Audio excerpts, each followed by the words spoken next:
Γεια σας και καλώς ήρθατε. Στο σημερινό βίντεο θα ασχοληθούμε επιτέλους με την καθαριότητα του μπαλκονιού. Άργησα πολύ, αλλά έγινε επιτέλους μια όμορφη και καθαρή γωνίτσα όπου μπορούμε να απολαμβάνουμε τον πρωινό μας καφέ. Όπως πάντα, χρησιμοποίησα απλά σπιτικά υλικά για την καθαριότητα και ακολούθησα λίγα βήματα χωρίς περίπλοκες διαδικασίες. Τέλος, προσέθεσα κάποια λουλούδια που δεν ήταν στο πρόγραμμα, αλλά δεν μπόρεσα να αντισταθώ. Αυτά θα δούμε σήμερα, ελπίζω να σας αρέσουν και πάμε να ξεκινήσουμε.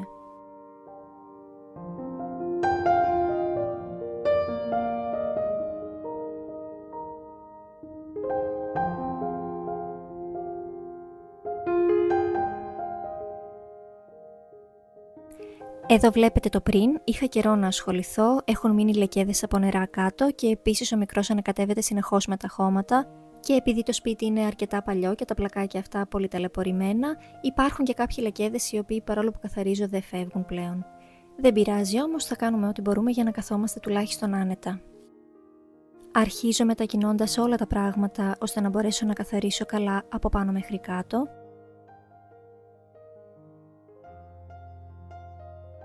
Και εδώ είναι τα υλικά που θα χρησιμοποιήσω, μία λεκανίτσα για νερό, ένα σφουγγάρι θα χρησιμοποιήσω τη μαλακή πλευρά, είναι καθαρό και το πολυκαθαριστικό που φτιάχνω που είναι μισό ξύδι λευκό και μισό απορρυπαντικό πιάτο το χρησιμοποιώ σε πολλά σημεία του σπιτιού, σας το έχω δείξει σε άλλο βίντεο. Και φυσικά το λάστιχο θα χρειαστούμε πολύ νερό σήμερα. Και φυσικά αρκετά πανάκια με μικροίνες θα χρειαστούν παντού.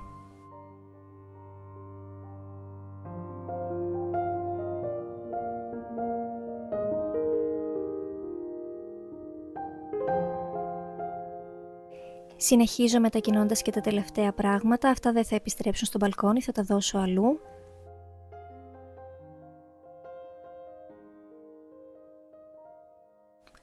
Σε αυτό το φυτό κόβω κάποια κλαδιά τα οποία είχαν τυλιχτεί γύρω από τα κάγκελα, έχουν ξεραθεί οπότε δεν μου χρειάζονται πλέον για να μπορέσω να το μετακινήσω. Το γιασεμί που είναι από πίσω θα μείνει στη θέση του γιατί έχω βάλει πέργολα και έχει σκαρφαλώσει πολύ ωραία, δεν μπορώ να το κουνήσω από εκεί. Και εδώ βλέπετε πόσο πολλά μαζεύονται πίσω από τις γλάστρες. Επίσης το γιασεμί είναι ανθισμένο αυτή την περίοδο και μυρίζει υπέροχα, μύριζε πάρα πολύ ωραία σε όλη τη διάρκεια της καθαριότητας και μου έκανε ωραία παρέα. Και τέλος μαζεύω τις γλάστρες από τα περβάζια και ό,τι άλλο υπάρχει. Αυτό το εξαρτηματάκι που βλέπετε το έβαλα στο λάστιχο στην άκρη και με βόλεψε πάρα πολύ στο καθάρισμα. Δεν έχω πιεστικό, οπότε αυτό φτάνει σε σημεία που δεν φτάνει η σκούπα και βγάζει με πίεση το νερό και έκανε πολύ καλή δουλειά, θα το δείτε και στη συνέχεια.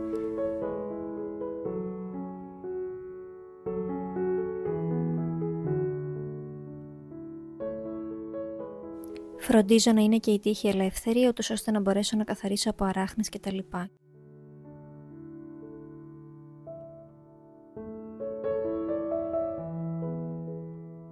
Συνεχίζω με το σκούπισμα, γενικά χρειάστηκε να το περάσω πολλές φορές γιατί πήγαινα ερχόμουν μέσα έξω και δεν ήθελα να τα μεταφέρω όλα αυτά μέσα στο σπίτι. Ανεξάρτητα όμως από αυτό, ένα σκούπισμα στην αρχή το θεωρώ απαραίτητο. Όταν πέφτουν νερά, όλα αυτά τα σκουπιδάκια και τα χώματα κολλάνε στο πάτωμα, έτσι μετά θα φεύγουν πιο δύσκολα. Είναι λοιπόν λίγο κουραστικό τώρα, εξοικονομώ όμως πολύ περισσότερο χρόνο αργότερα. Όπως είδατε συνεχίζω με τις αράχνες από τους τοίχους και γενικότερα καθαρίζω από πάνω προς τα κάτω όσο μπορώ, οπότε συνεχίζω με τα χώματα στα περβάζια και εδώ συνεχίζω κάνοντας το ίδιο και στο άλλο παράθυρο.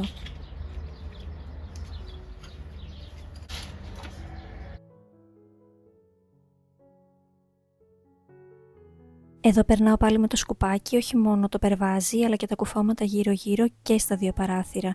Αυτό βοηθάει πάρα πολύ, φεύγουν τα πολλά και έτσι μετά με το νερό περνάω τα υπόλοιπα και καθαρίζει πολύ καλά.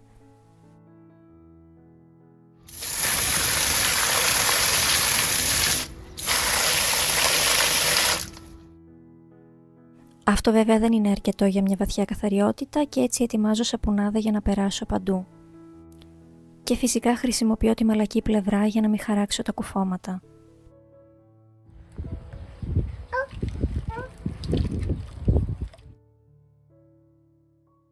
Αφού καθάρισα καλά, κατέβασα τη σίτα και την καθαρίζω και αυτήν με το υγρό για τα τζάμια. Εγώ βάζω ένα μείγμα από μισό ενόπνευμα και μισό νερό, κάνει πολύ καλή δουλειά. Αν την έχετε κατεβασμένη όλο το χειμώνα και δεν την έχετε καθαρίσει, μπορεί να έχει μαζέψει βρωμιά. Μέχρι να βγει καθαρό το πανί, περάστε το αρκετές φορές. Γενικά όμως καλό είναι να περνάτε και τις σίτες κάθε φορά που κάνετε τα παράθυρα για να μπαίνει μέσα καθαρός αέρας. Στα κάγκελα, επειδή τα έχω κάνει και αυτά ήδη με το λάστιχο, ένα πέρασμα με το πανί είναι αρκετό.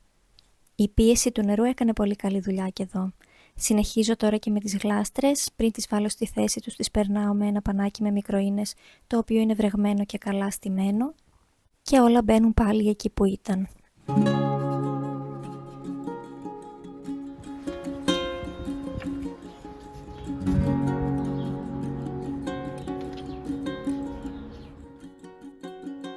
Και αφήνω το πάτωμα για το τέλος. Εδώ βάζω πάλι από το πολυκαθαριστικό, δεν χρειάζεται πολύ, ίσα να γίνει λίγη σαπουνάδα, τρίβω με τη σκούπα και ξεβγάζω με το λάστιχο. Θα περάσω πάλι με τη σκούπα για να φύγουν τα πολλά νερά, αλλά τα υπόλοιπα θα αφήσω να στεγνώσουν από τον ήλιο. Στη συνέχεια βάζω τα πράγματα στη θέση τους ένα-ένα.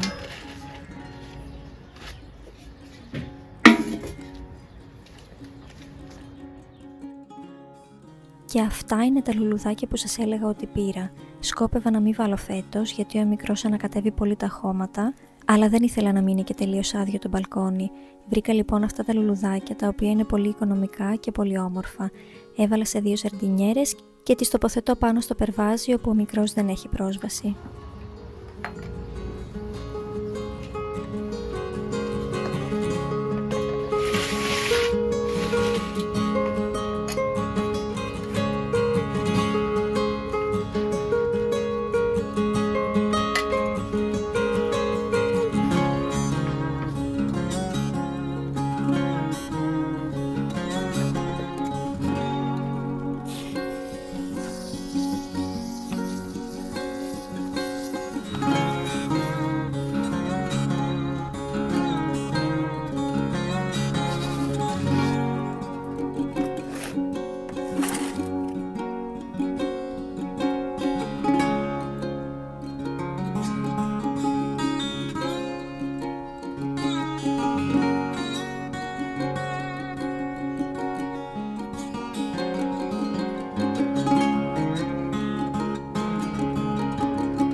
Μαζεύω και τα υπολείμματα και όπως βλέπετε φυσικά έγιναν πάλι χώματα.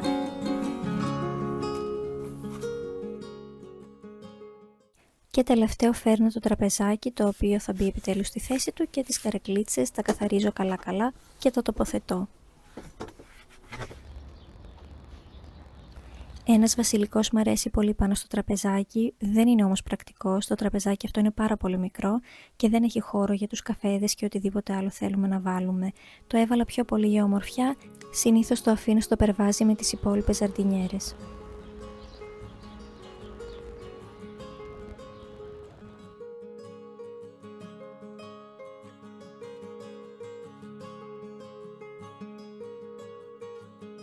Εδώ τελείωσε η καθαριότητα του μπαλκονιού.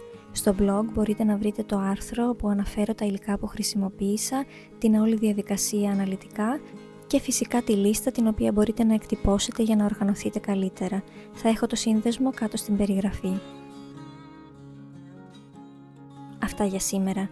Ελπίζω να σας άρεσε το σημερινό βίντεο. Θα τα ξαναπούμε σύντομα στο επόμενο. Σας ευχαριστώ πολύ που ήσασταν εδώ.